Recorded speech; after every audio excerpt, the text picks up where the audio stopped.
과학과 예술의 융합이라는 게 너무 쉽게 통용되는 그 클리셰? 그 상투적인 판에 박은 문구가 된 것 같아요. 그래서 사람들이 많이 떠드는 것처럼 그렇게 쉽게 융합되는 게 아니다.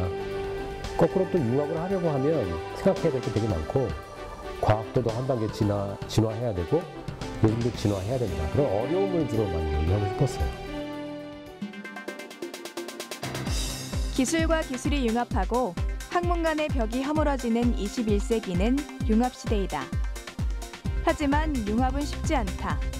특히 다른 영역에 존재하는 과학과 예술의 융합은 매우 어렵다. 프랑스의 작가 폴 발레리는 과학과 예술은 서로 반대되는 개념이지만 실제로는 떨어질 수 없다고 말했다. 필연적이지만 이루어지기 힘든 과학과 예술의 만남. 이들이 쉽게 융합할 수 있는 방법은 없을까? 과학과 예술을 하나로 만들었던 예술가와 과학자, 그들이 시도했던 노력들을 함께 만나본다.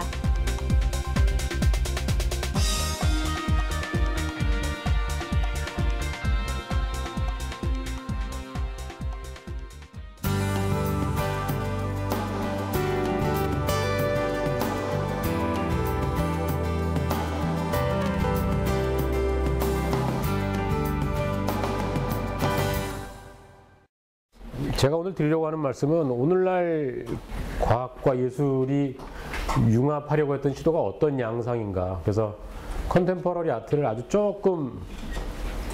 약간의 구석을 들여다보는 정도일 겁니다. 그 과학과 예술이 융합하는 무슨 큰 이야기를 하려고 하는 것은 아니고요.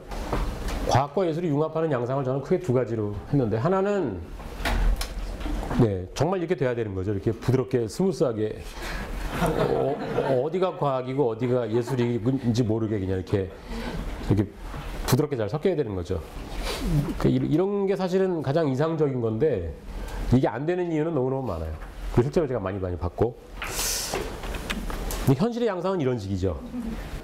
나사랑 볼트로 얼기설기 해놓는 거죠. 그래서 이런 식으로 해놓으면 이렇게 다 조각조각 나죠.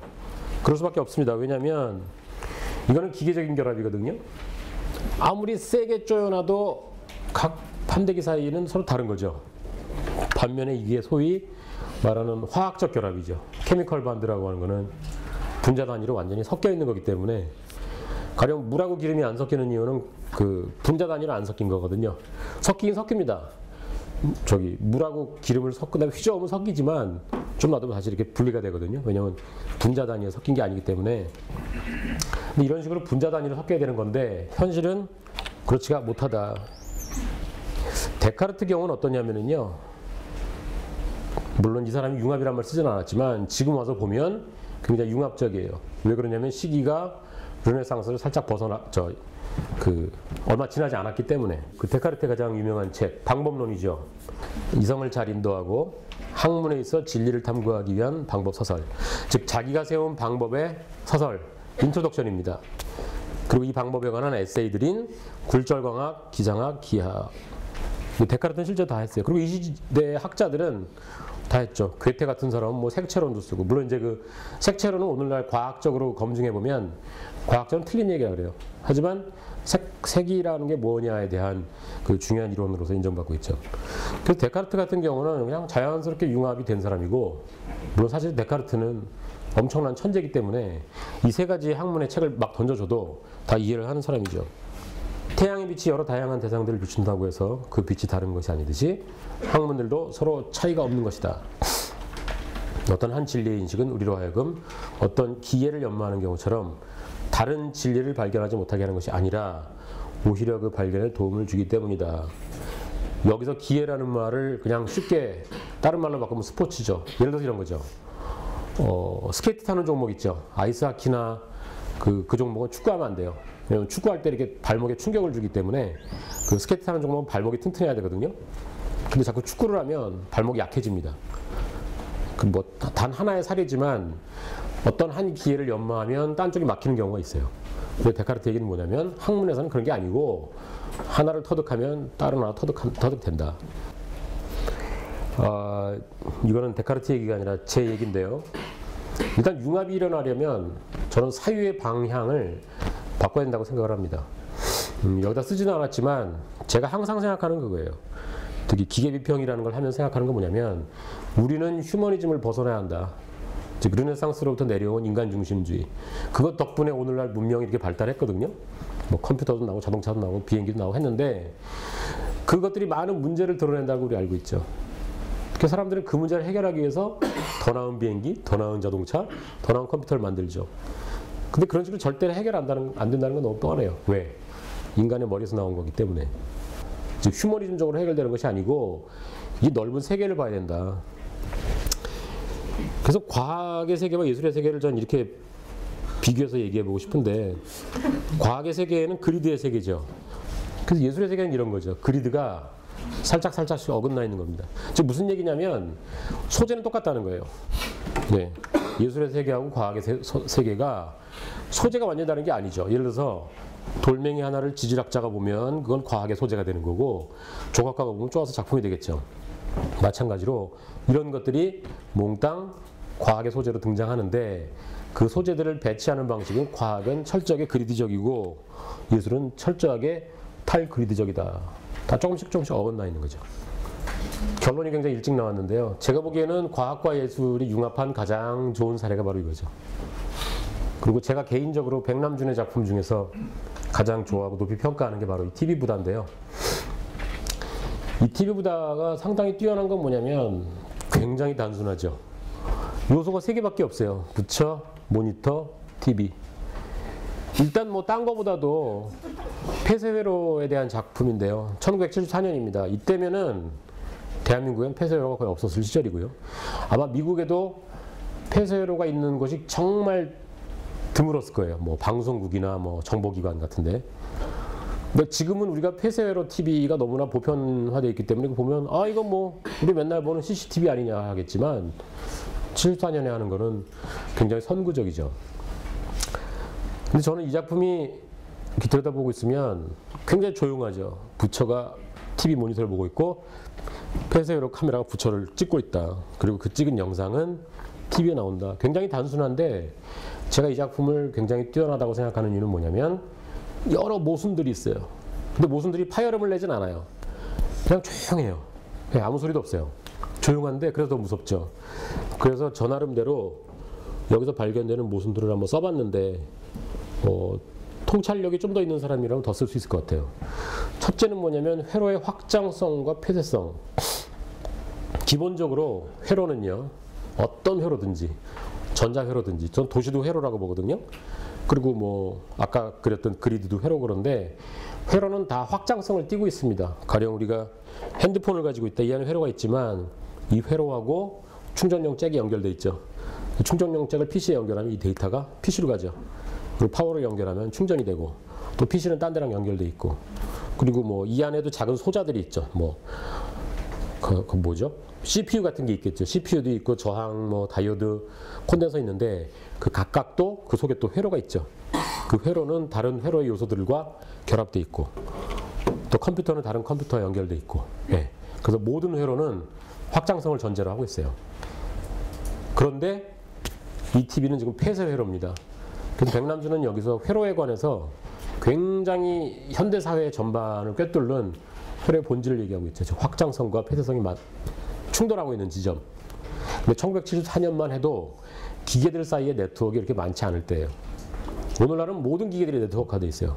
핸드폰은 카카오톡을 통해서 다른 핸드폰하고 연결되기도 하고 PC랑 연결되기도 하고 또 뭐 앱을 통해서 다른 여러 기계들과 뭐 그런 거 있잖아요. 벌써 그 집안의 전등 같은 거를 핸드폰으로 컨트롤할 수도 있고 또 아마 자동차를 컨트롤하는 핸드폰도 있는 걸로 아는데 즉 유선, 무선을 통해서 다른 회로와 무한히 확장됩니다. 그런데 1974년에는 그런 무한히 확장하는 회로는 존재하지 않았었죠. 또 다른 모순은 TV의 속성인데요. 첫째는 정보 제공 수단, 그죠? 근데 누구나 알고 있듯이 TV가 바보거든요. 그래서 지금 이 부처가 보고 있는 TV는 자기 자신에 대한 정보를 보고 있어요. 마치 거울을 통해서 아, 내 얼굴에 뭐가 묻었구나 닦아야겠다라고 성찰하듯이 TV 모니터를 보면서 성찰을 하죠. 이 부처는 TV를 정보 제공 수단으로도 쓰고 있는데 사실은 바보 상자가 되기 딱 좋아요. 왜? 자기만 보고 있으니까. 기본적으로 우리가 TV를 보는 이유는 TV가 뭐예요? 텔레비전. 텔레, 멀다는 거거든요. 먼 데를 보기 위해서 TV가 있는 거지 않습니까? 근데 하나 더 추가하자면 넓게 보는 거죠. 가령 파리를 안 가봤는데 파리가 어떤지 알고 싶어. 그럼 TV를 켜면 파리에 관한 관광 프로가 여행 프로가 나오겠죠. 아니면 뭐 축구장을 보고 싶어요. 틀잖아요. 무한히 넓은 걸 볼 수 있잖아요. 그리고 오늘날 우리가 굉장히 많은 것들을 정보를 TV를 통해서 얻는데 문제는 TV만 보다 보면 사람이 바보가 되죠. 그래서 이게 어떤 모순이냐면 현대에서 기계가 처한 아주 중요한 모순이에요. 예를 들자면 이런 거죠. 자동차가 있는 사람은 자동차가 없는 사람보다 먼 데를 갈 수가 있어요. 그래서 자동차는 사람을 확장시켜주는 도구죠. 그 캐나다의 미디어학자 마샬 맥클루언이 그런 얘기 했잖아요. 뭐 바퀴는 발의 연장이고 타이프라이터는 손의 연장이고 사실 엄밀히 말하면 연장 아니거든요. 사실은 제가 이렇게 곰곰이 성찰해 봤더니 맥클루언이 한 말은 다 틀렸더라고요. 연장이 아니고 대체거든요. 즉 발을 쓰지 않고 바퀴가 굴러가잖아요. 자동차 안에 달리는 사람 봤습니까? 자동차 안에 가만히 앉아 있단 말이죠. 그리고 타이프라이터를 칠 때 우리가 하는 행동은 이거지 글씨를 만들지 않잖아요. 이거하고 이거는 완전히 다른 행동이거든요. 자동차 덕분에 멀리 갈 수 있지만 차 타고 멀리 간 사람은 차가 가는 범위밖에 안 갑니다. 거기를 걸어서 간 사람은 그 자리에서 골목도 들어가 보고 구멍가게도 가보는데 차 타고 간 사람은 골목 아예 안 가고 구멍가게 안 가고 쇼핑몰만 가거든요. 이게 바로 현대적인 기계의 맹점이죠. 기계가 더 넓은 세계를 보여줬는데 기계 때문에 또 더 넓은 세계가 닫힌다라고 하는 거. 그 다음에 인간의 눈과 기계의 눈이 부딪히고 있는데요. 이 부처는 TV 부처는 TV 속에 모니터 속에 자기를 보고 있어요. 그러면서 기계의 눈을 통해서 성찰을 하는 거죠. 여기서 더 큰 문제가 나옵니다. 과연 기계를 통해서 성찰할 수 있는가? 기계를 통해서. 어렵습니다. 가령 이런 거죠. 우리가 요즘은 이제 인터넷과 PC를 통해서 많은 정보들을 얻는데 대부분 그렇게 정보를 얻는 과정은 성찰적이지 않아요. 바로 믿어버리는 식입니다. 성찰한다고 하는 건 뭐냐면 정보나 지식의 근본까지 계속 파고들어서 질문하는 거거든요. 예를 들어서 인터넷에 그런 정보가 많잖아요. 어디 음식점이 맛있다. 근데 정말 성찰은 그래서 스파게티가 이 집이 맛있느냐 저 집이 맛있느냐가 아니고 한국 사람은 어쩌다 스파게티를 먹게 되었을까? 짜장면과 스파게티는 근본적으로 뭐가 다른가? 더 나아가서 먹는다는 건 뭐냐? 현대적으로 먹는다는 건 뭐냐? 이런 거 따지는 게 성찰하는 거거든요. 근데 오늘날의 정보 제공 수단들은 그런 성찰을 제공해 주지 않습니다. 즉각 정보를 제공해 주죠. 우리의 사고는 대상을 향해 있어요. 저걸 먹자, 저걸 가지자, 저걸 부수자. 되돌아온다는 얘기는 뭐냐면 성찰적 사고는 나를 향한 사고죠. 왜 내가 저걸 먹고 싶어 하지? 왜 내가 저걸 부수고 싶어 하지? 왜 내가 저걸 욕망하지? 라고 자기에게 되돌아온 사고거든요. 근데 미디어 기계는 그런 사고를 가능케 하지 않아요. 항상 대상에 대한 사고로 끝나버리죠. 이 작업이 엄청난 모순과 아이러니를 품고 있는 게 부처가 과연 TV 모니터를 성찰의 기계로 삼고 있는가? 그건 정말 수수께끼입니다. 답도 없어요. 왜냐하면 부처가 말이라도 한번 물어볼 텐데 말 없는 부처 아닙니까? 그래서 이 작업은 수많은 모순들을 함축하고 있는데 아무 소리가 없는 정말 대단한 작업이죠. 그리고 이제 그거를 최근의 맥락하고 연결하면 전 이렇게 말씀드릴 수 있는데 어쨌든 폐쇄회로의 목적은 폐쇄회로 TV의 목적은 감시입니다.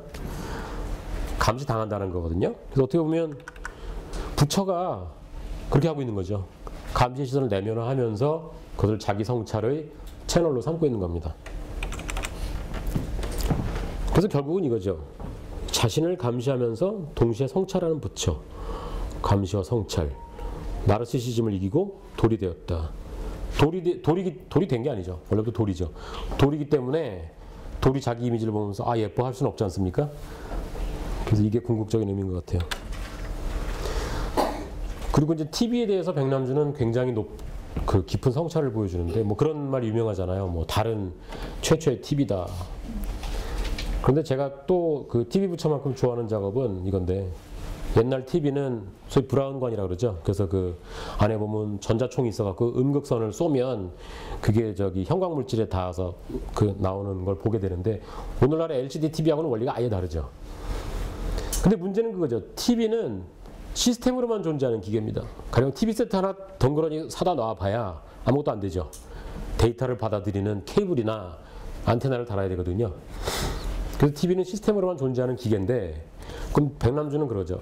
이 TV를 좀 어떻게 작업을 해봐야겠다.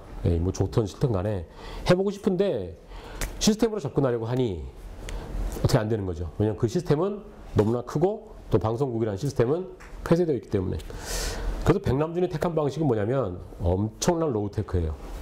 이걸 하이테크로 하려고 그러면 너무너무 어려워요. 그게 뭐냐면 코일을 TV에 갖다 대니까 그 전자가 코일에 딸려가기 때문에 이렇게 모양이 바뀌는 거죠. 이게 TV 부처보다 한 9년 전이네요. 1965년에 했던 TV 자석이라는 작품이고요. 이게 이제 최근에 전시됐던 건데 말굽 자석을 브라운관에 대면 저렇게 상이 일그러집니다. 그러니까 TV에 바깥으로부터 개입하는 가장 손쉽고 저급하면서 가장 효과적인 방법이죠. 그래서 백남준이 기술의 문제에 접근한 방식은 하이테크가 아니었어요. 그리고 하이테크를 쓸 경우도 있었는데 본인이 해결 못했기 때문에 일본의 전자기술 엔지니어의 도움을 받았죠. 그 사람이 바로 누구냐면 아베 슈야라는 사람인데 백남준은 돌아가셨지만 아베 슈야는 살아계시죠. 그분이 하이테크를 해결해줬고 백남준이 한 방식은 굉장히 로우테크인데 치밀하고 빈틈없는 시스템에 접근하는 방법은 하나밖에 없어요. 로우테크로 가는 방법밖에 없습니다. 자, 그 다음에 약간 다른 얘기를 해보겠는데 과학과 예술이 융합을 한다 그러면 뭔가 과학적인 예술 혹은 예술적인 과학이 나와야 되지 않습니까?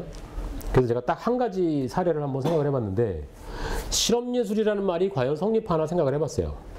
그래서 실험예술은 과연 실험을 했는가? 결론부터 말씀드리면 실험하지 않았습니다. 자, 제가 빨간 글씨를 썼는데 실험이란, 익스페리멘트란 과학에서 가설이 실제로 가능한지 알아보기 위해서 시험해보는 것. 여기서 중요한 단어는 바로 실제로 가능한지, 실제라는 말입니다. 즉 상징도 아니고 은유도 아니고 환유도 아니고 제유도 아니고 실제로.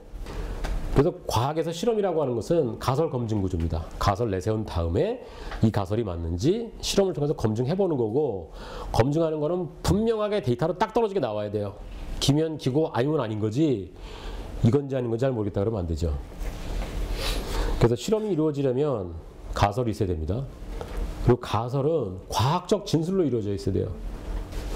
예를 들어서 이제 과학적 진술인 거죠. 지구 위에서 물건을 놓으면 만유인력에 의해서 아래로 떨어질 것이다. 이 단어 하나하나가 다 있어야 돼요.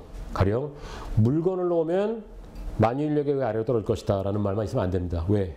우주공간에서 물건 놓으면 아래로 안 떨어지거든요. 혹은 지구 위에서 물건을 놓으면 만유인력에 의해 떨어질 것이다. 아래로가 없으면 안 됩니다. 옆으로 떨어질 수 있거든요. 진술이라고 하는 거는 이게 뭐냐라고 물어보면 이것은 핸드폰입니다. 즉 참이라고 하는 거는요. 참거짓할 때 참의 가장 기본적인 정의는 진술과 대상이 일치할 때 참이에요. 이게 뭐냐라고 했을 때 감자라고 하면 거짓이고 핸드폰이라고 하면 참이잖아요.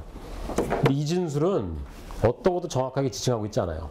근데 문제는 이런 식으로 우리가 과학이나 객관적인 것도 판단해버린다는 거죠.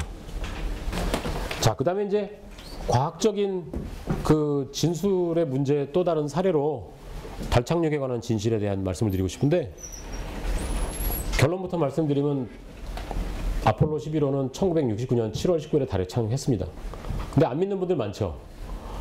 어느 정도로 안 믿는 분들이 많으냐면 인터넷에 달 착륙이라고 검색해보면 달 착륙 잘못 가짜라고 하는 그 되게 많아요. 그래서 급기야는 나사가 미 항공우주국이 공식적으로 거기에 대응하는 보도자료까지 배포할 정도인데, 답답한 건 뭐냐면 저는 사진 평론가이기 때문에 사진을 볼 때 판별하는 그 어떤 리터러시, 안목 있죠. 근데 보통 사람들은 그런 안목 갖추고 있지 않습니다. 예를 들어 이런 거죠. 아, 왜요? 정말이에요? 그거 뭡니까? 요리 전문가랑 일반인이 맛의 감각이 다르듯이 여기 보면 십자선이 있죠. 근데 어디 보면 십자선이 안 보이는 데가 있거든요. 이런데. 그래서 이제 이게 합성이다. 왜 이거 밝은 데는 십자선이 안 보이냐.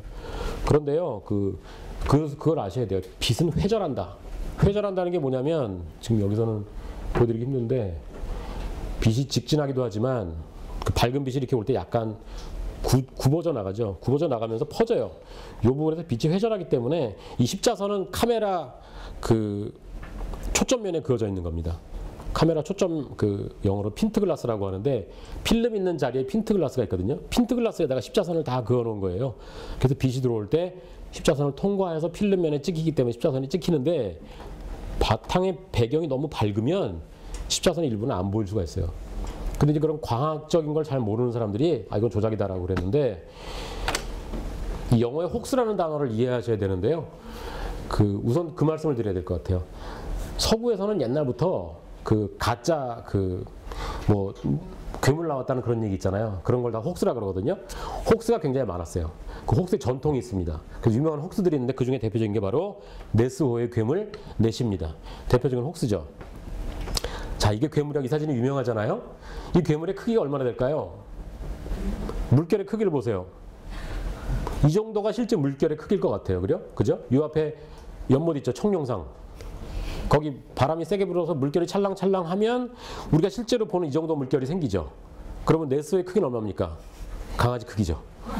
네, 이건 뭐 괴물이 아니고 그냥 좀 뭐 귀여운 강아지. 아니면 뭐 도마뱀이 좀 성질나서 머리를 빳빳이 세우고 있는 거. 사람들이 생각하듯이 뭐 용가리가 막 건물을 부시고 뭐 변태가 되는 그런 건 아니죠. 설사 존재한다 해도. 근데 제가 보기 이 사진은 합성인데 이런 식의 혹스 전통이 굉장히 많아요.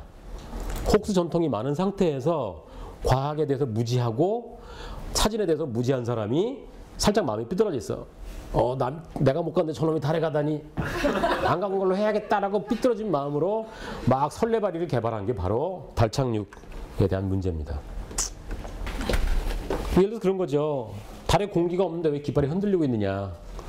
흔들릴 수는 없죠. 저절로 흔들릴 수는 없죠. 바람이 없으니까. 다만 흔들리기 딱 세워놨을 때, 물론 위에는 지금 쫄대를 댄 겁니다. 왜냐면 안 그러면 성조기가 축 늘어지니까 쫄대를 대놨는데 달의 중력은 지구 중력의 6분의 1입니다. 그래서 흔들리기 시작하면 멎는데 지구보다는 좀 오래 걸린대요. 그래서 그 흔들림이 남아있을 때 찍은 거라 그러고, 그 다음에 이제 또 하나 가장 중요한 거는 왜 배경에 별이 한 개도 없냐.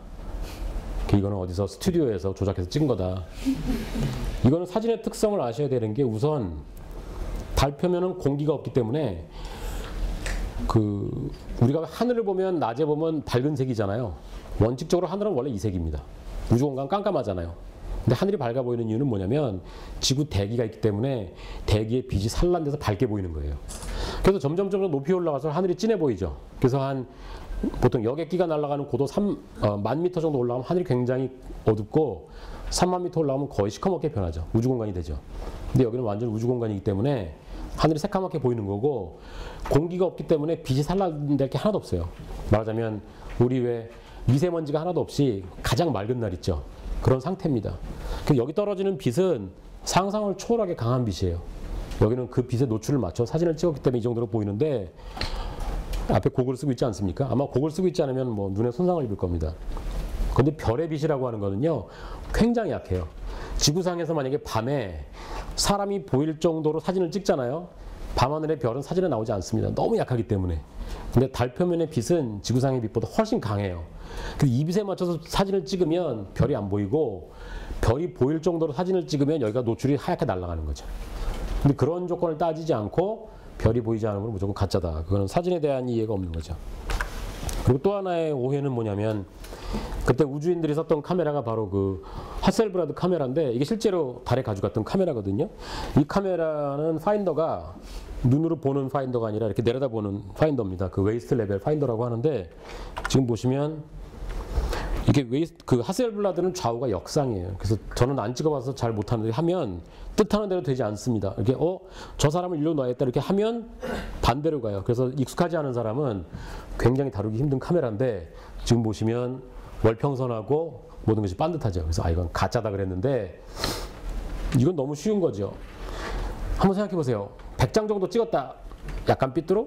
잘 찍고 또 삐뚤어 해서 잘 찍은 사진 30장, 왼쪽으로 삐뚤어 30장, 오른쪽으로 삐뚤어 30장, 완전 망친 거 10장. 그럼 어떤 걸 발표할까요?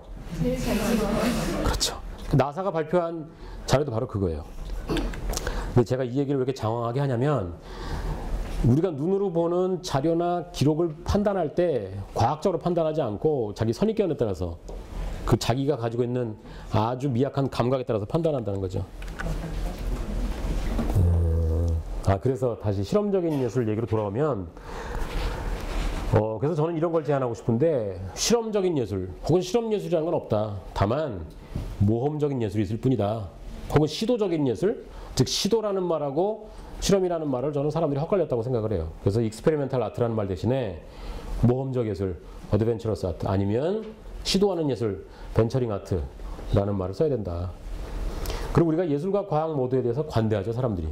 관대하기 때문에 실험적이지 않은데 실험 예술이란 말을 마구 썼죠. 그래서 저는 어떻게 생각하냐면 과학과 예술이 융합할 수 있는 마지막 기회를 놓쳤다. 왜? 그거를 철저하게 검증하고 이게 정말 실험적인가? 그렇지 않다면 실험적으로 하려면 어떻게 해야 되는가?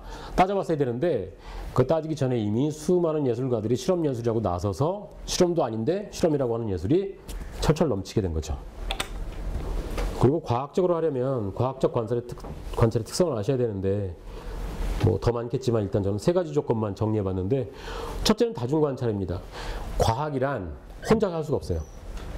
그 토마스 쿤이라는 사람이 과학혁명의 구조에서 밝혔는데 과학적 지식이 어떻게 성립하는가 했을 때 중요한 조건은 뭐냐면 과학적 공동체 안에서 성립한다. 여러 사람들이 그걸 영어로는 피어 리뷰라고 하는데 즉 동료들이 객관적이고 냉정하게 따져주는 거예요. 적대적일 정도로. 왜냐면 아닌 건 아니거든요. 그 다음에 장치를 사용한 관찰. 맨눈으로는 아무것도 관찰할 수가 없습니다. 예. 우리가 들판에 나가가지고 꽃 한 송이를 뚫어지게 본다고 해서 그 꽃가루가 어떻게 수정되는지 알 수가 없어요. 현미경 있어야 되고요. 그 다음에 비판적, 성찰적 관찰. 사실 우리가 알고 있는 과학은 대부분 결과예요. 뭐뭐해서 뭐가 됐다더라. 뭐 아기 양이 복제됐다. 이런 결과만 하는데 과학은 결과에 있는 것이 아니라 과정에 대한 비판적 성찰에 있죠. 즉, 이게 어떻게 나왔지? 라고 따지는 태도. 그래서 이제 후반부에서는 과학이면서 예술인 경우를 제가 몇 가지 말씀드리려고 하는데 일단 르네상스 예술가 이 알프레시트 듀러를 보면 우선 듀러는 뭐 이것저것 따질 거 없이 훌륭한 화가죠. 근데 이 사람이 그린 그 동물들을 굉장히 많이 그렸는데 동물은 너무나 정확하기 때문에 그냥 해부학 교과서에 실어도 될 정도입니다. 근데 듀러가 얼마나 뛰어난 사람이냐면 여기 잘 안 보이는데 토끼의 눈에 보면 반사된 거 있죠. 방 안에 창틀이 여기 반사됐거든요. 그것까지 그렸습니다. 근데 이 양반이 얼마나 뛰어나냐면 사실 듀러가 그린 거는 지금 자세히 보시면 지금 토끼가 이렇게 딱 웅크리고 있으면서 앞으로 팍 튀어나갈 것 같잖아요. 그 팽팽한 근육의 긴장, 뼈대가 느껴지는데 자세히 보면 털밖에 안 그렸어요. 뭐 털밖에 그릴 수가 없죠. 네. 털을 그렸는데 그 안에 들어있는 팽팽하게 긴장된 근육, 또 인대, 뼈를 다 의식하면서 그렸기 때문에 토끼가 생생하죠. 또 다른 경우가 이제 그 해롤드 에저튼이라는 사진가인데 이 사람은 사실은 예술 사진가는 아니에요. 예술 사진가는 아닌데 초고속 사진의 대가죠. 이거는 철저한 과학의 산물입니다. 왜냐하면 총알이 사과를 뚫고 사진 프레임 안에 있는 순간 찍으려면 정확하게 계산이 돼야 되거든요. 이거는 사람이 셔터를 누르는 게 아니고 카메라의 셔터는 개방해 놓고 총소리가 빵 나는데 맞춰서 아주 짧은 순간 100만 분의 1초 동안 빛이 번쩍하는 거예요. 근데 뭘 계산해야 되냐면 빛이 번쩍하는 순간이 총알이 너무 멀리 가기 전에. 그래서 계산하면 돼요. 총알의 속도가 1초에 1200m 정도 날아가고 사진 프레임은 뭐 몇 센치 폭. 그래서 그게 몇 센치에 있으려면 빵 소리가 난 다음에 뭐 몇백만 분의 1초에 빛이 번쩍하면 된다를 계산하면 되는데 그 설비가 교실 하나만 하죠. 요게 아마 이 사진도 같이 그때 광주 비엔날레에 전시됐었는데 아무 제목도 없이 전시가 돼서 이게 뭔지 아마 아는 사람이 거의 없을 거예요. 이게 뭐냐면 원자폭탄이 터지기 시작했을 때 100만 분의 1초 후에 찍은 사진이에요. 정말 너무너무 초현실적이죠. 근데 아마 대부분의 관객들은 해롤드 에저튼도 모르셨을 것이고 또 이게 뭔지 몰랐기 때문에 그냥 무슨 초현실적으로 뭐 컴퓨터로 합성한 거구나 아마 이렇게 생각을 했을 것 같아요. 또 다른 경우가 이제 그 비행기에 관한 작업을 하는 파나마렌코라는 사람인데 파나마렌코는 뭐로 유명하냐면 비행기를 만드는데 항상 날릴 수 없는 비행기를 만들어요. 그래서 이거는 뭐냐면 뭐 여러 가지 아까 백남준의 경우처럼 여러 가지 의미가 있는데 하나는 인간이 만들어낸 비행기라는 기계가 사실 얼마나 허술한가라고 하는 그 이면을 보는 것도 있고 그래서 이거는 항공이라고 하는 기술 체계 전체에 대한 성찰이라고 저는 봐요.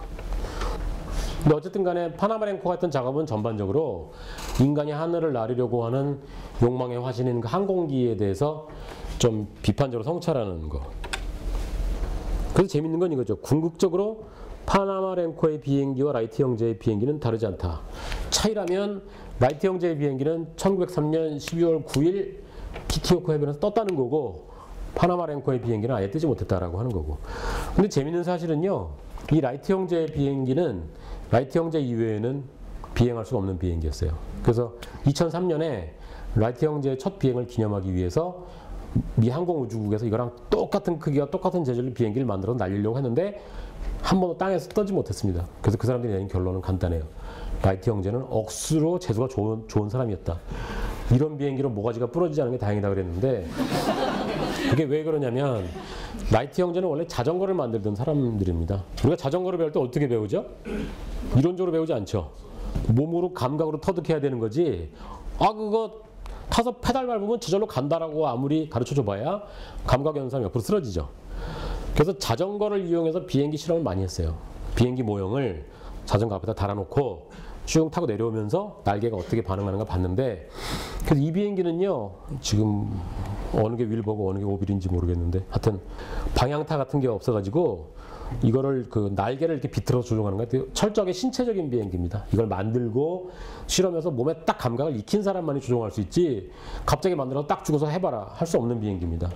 그래서 그런 점에서는 사실은 파나마 랭커의 비행기가 크게 다르지 않고, 그 다음에 과학이면서 예술인 또 다른 경우가 이제 스위스의 작가 페터 피슐리와 다비드 바이스인데, 이 양반들의 작업 중에 그 데어 라우프데어 딩예, 즉 우리말로 번역하면 사물들의 뭐 전이라고 하는 게 있는데, 이걸 잠깐만 보여드릴게요. 동영상을. 이 작업은 뭐냐면은 왜 그런 거 있잖아요. 한 물건이 또르륵 굴러서 똑 치면 그 다음 물건 치고 그러는 작업인데, 이 작업은 겉으로 보면 되게 허술해요. 뭐가 잔뜩 쓰레기가 들은 비닐봉지가 돌아가면서 바퀴를 툭 치면 또 바퀴가 비실비실 걸어가서 또 뭐 툭 칩니다. 또 바보같이 이렇게 쭉 돼가지고 쭉 되고,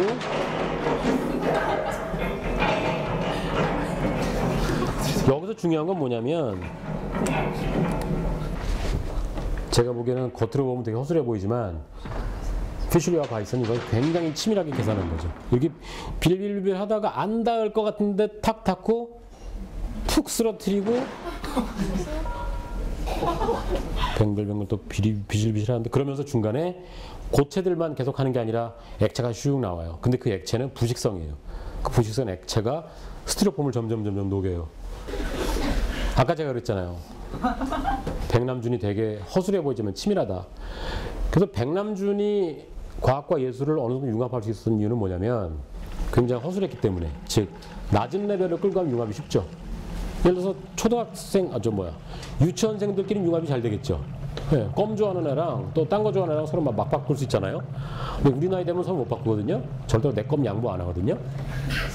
이 사람들도 외관상으로는 굉장히 허술하게 만든 거예요. 근데 자세히 보면 굉장히 치밀하게 계산을 했어요.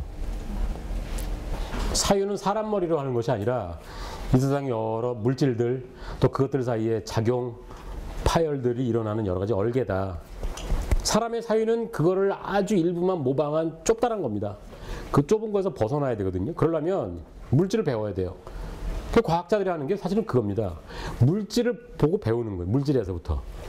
근데 지금은 근대 과학의 모양이 잘못돼서 왜곡돼가지고 물질을 이용하고 물질을 변화시켜서 어떻게 하면 저 돌을 쪼개면 거기서 뭔가 유용한 물질이 나오지 않을까라고 자꾸 궁리를 하는데, 원래 과학은요, 알아나가는 행위지, 사실 거기서부터 유용한 걸 캐내는 거는 전혀 별개의 일이죠. 가령 거기서 제품을 만들어서 팔아먹는 거는 엔지니어링이나 산업이나 마케팅이지 과학이 아닙니다. 근데 지금 우리나라 사회에서는 그게 크게 잘못 섞여 있어요. 그래서 과학자는 사물을 관찰하고 사물을 알아나가는 사람인데, 페터 피슐리와 다비드 바이스는 그걸 하고 있어요.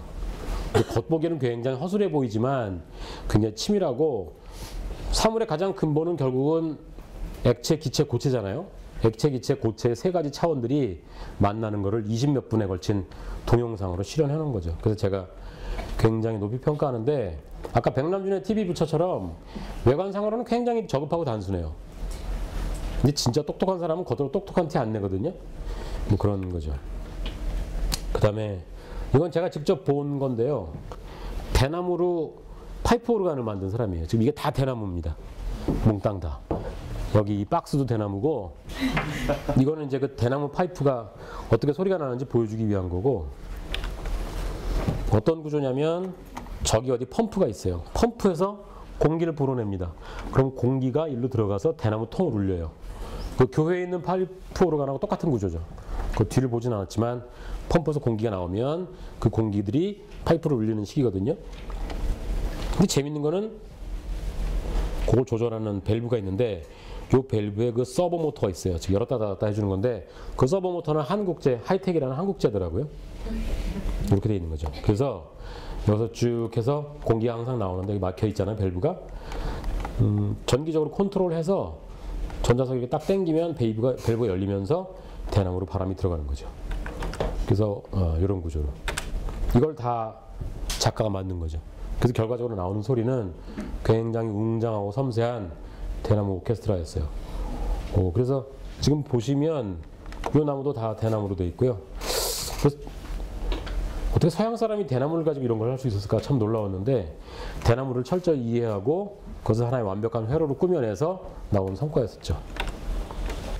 이 정도로 제 말씀을 끝내고 왜 과학과 예술은 융합이 안 되는가 이 강연은 여기서 끝마치도록 하겠습니다. 네, 감사합니다.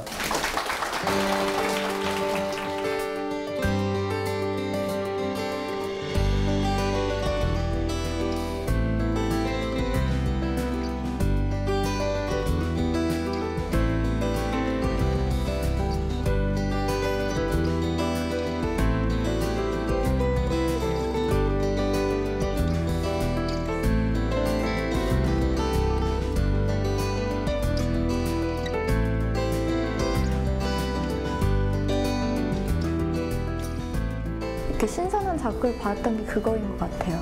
이게 애초에 둘을 과학이랑 예술이란 말로 이걸 나눠놓는 것부터 이미 유학하기가 힘들다는 거? 그냥 둘 다 각자 세상을 보는 다른 하나는 수학적 관점인 거고 하나는 뭐지 약간 주관적인 관점인 건데 그거를 먼저 이해하는 것 전에 이미 그걸 다른 분야로 나눠버렸으니까 결론이 지금 유학하기 힘들다.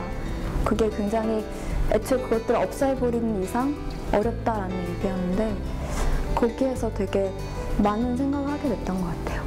선생님께서도 얘기하시는 거는 예술과 이제 그 과학 자체는 어떻게 보면 융합하기 힘든 부분들이 있다라는 말씀은 하시는데 제가 보기에는 그 어려운 부분이 있어도 그건 이제 각 분야의 전문가들이 해결해야 될 숙제가 아닌가 그렇게 생각합니다.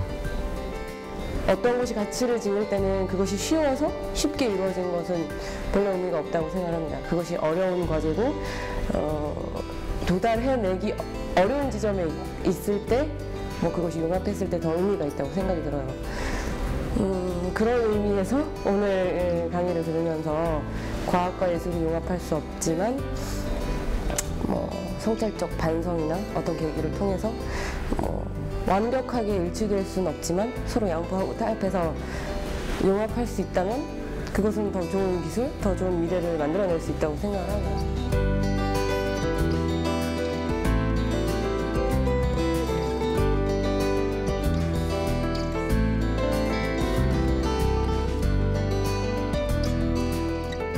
과학의 여러 성과들은 굉장히 창조적인 거예요. 그 창조적인 과학들이 우리에게 새로운 세계를 열어줬습니다. 그 덕택에 우리가 이렇게 환하게 불 밝히고 살아가는 건데 예술도 마찬가지죠. 역사상 수많은 예술가들이 우리에게 새로운 세계를 열어줬고 그 새로운 세계 하나를 열을 때마다 굉장히 창조적인 거죠. 그 모순들을 깨쳐나가고 사람들이 장벽이라고 생각하는 거를 거꾸로 사다리 삼아서 타고 넘고 했는데 사실 그런 점에서 만날 수는 있어요.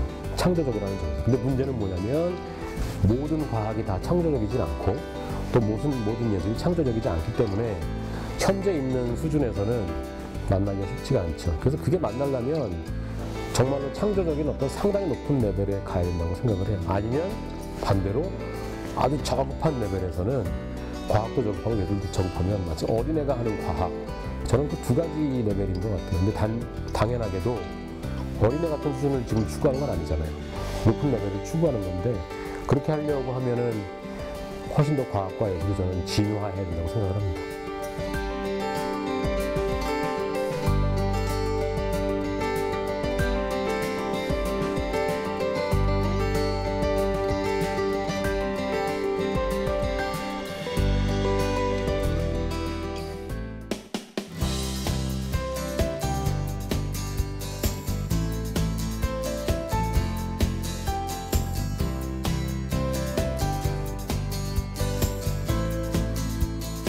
특히 표현으로서의 예술 영역에 있어서도 기술은 되게 중요한 변수다.